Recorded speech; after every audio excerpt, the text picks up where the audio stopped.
हाँ जी, नमस्कार जी। मैं न्यूरोथेरेपिस्ट रवि वर्मा और मेरे साथ हैं मिस्टर जस, जो कि गुराया पंजाब डिस्ट्रिक्ट जालंधर से आए हैं। और इनको जो प्रॉब्लम थी वो थी आईबीएस की, और जिसका ये न्यूरोथेरेपी में ट्रीटमेंट ले रहे हैं। और आईबीएस की प्रॉब्लम जो है वो बहुत ज़्यादा कॉमन प्रॉब्लम हो चुकी है, जो आज यंगस्टर्स में बहुत ज़्यादा बढ़ती जा रही है, जिसके पीछे होने के बहुत सारे रीज़न हो सकते हैं।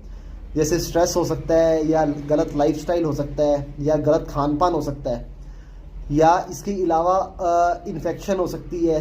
उसके अलावा और रीज़न्स भी हो सकते हैं, लेकिन जो सबसे कॉमन रीज़न है, जो ऐसा रीज़न है जिसकी वजह से इसकी रिपोर्ट्स में ना कोई इसका रीज़न क्लियर होता है, ना एंडोस्कोपी, ना कोलोनोस्कोपी, ना किसी ब्लड टेस्ट में, उसी रीज़न की वजह से ये मेरे पास आए हैं, जिसका सोल्यूशन न्यूरोथेरेपी में 100% है। और जिस रीज़न की वजह से ये आईबीएस की प्रॉब्लम में कवर नहीं कर पा रहे थे, उस रीज़न का नेम है नाभि, नले और कोड़ी।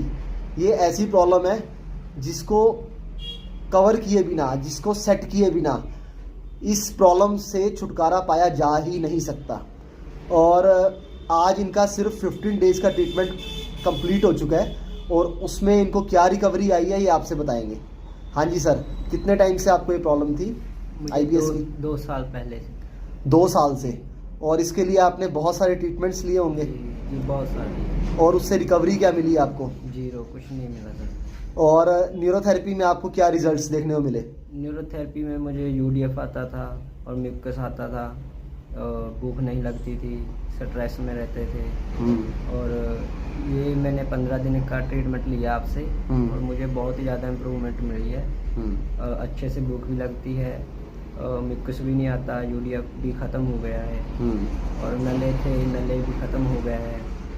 ठीक है, अच्छा रिजल्ट मिला है मुझे 15 दिन में, बहुत अच्छा ज़्यादा। तो इनको जो प्रॉब्लम सबसे ज़्यादा आ रही थी वो आ रही थी नाभि, नले, कोड़ी के कारण। इनका जो वेट है वो लगातार लूज होता जा रहा था, और इनका लगभग 15 to 17 kg जी जो वेट है वो लूज हो चुका था।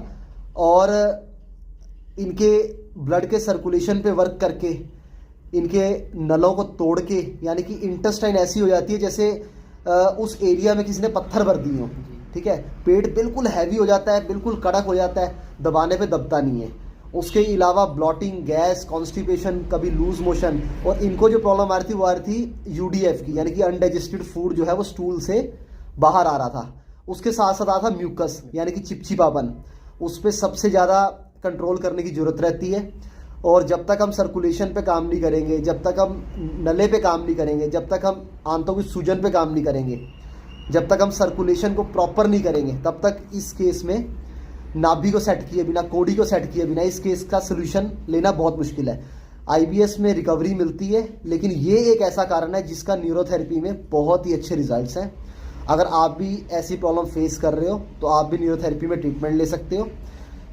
और आप क्या कहना चाहोगे कि आगे लोगों को इसमें ट्रीटमेंट लेने के लिए न्यूरोथेरेपी ट्रीटमेंट लेना चाहिए? जी बिल्कुल लेना चाहिए, क्योंकि डॉक्टर के पास एलोपैथिक, होम्योपैथिक कुछ भी इलाज नहीं है, और ये इनका इलाज जो भी है न्यूरोथेरेपी में ही है। ये सिर्फ सारा विदाउट मेडिसिन हुआ आपका? Without medicine. ठीक है, तो जो ट्रीटमेंट मेडिसिन से होने वाले हैं वो आईबीएस के डिफरेंट केसेस बहुत सारे हैं, बहुत सारे उसके कारण हैं, वो मेडिसिन में होंगे, जिसका कारण ही नाभि, नले और कोड़ी है। उसमें आप कितनी भी मेडिसिन लो, कितनी भी आप दवाई खाओ, जो मर्जी करो, आपको इसमें रिजल्ट नहीं मिलेगा। तो थैंक यू।